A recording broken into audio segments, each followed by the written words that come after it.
So, kanindot maing buntag. Good morning! Umagandang umaga. Oh, andito kami ngayon. Ang ganda-ganda ng sky, ng clouds. Oh, blue at saka white. Ganda-ganda talaga. I really love to see clouds, you know. Kasi sabi ng Panginoong Diyos na during the rapture, yung naniniwala sa Kanya ay diyan pupunta sa clouds. Oh, diyan. Ang ganda-ganda. Wow.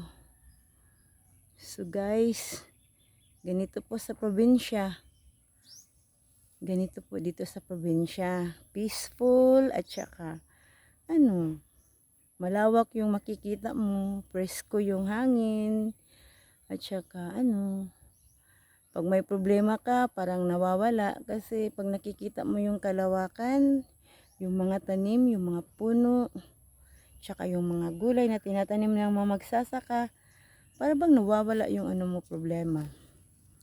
So, maiba tayo doon sa syudad. Kasi sa syudad mausok. Maraming, pollution. May pollution dito. Iwas kami sa pollution.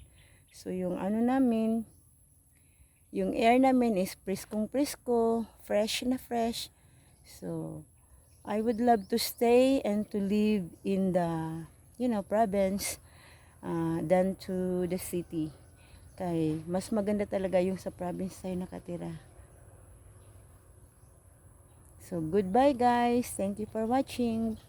God bless us all.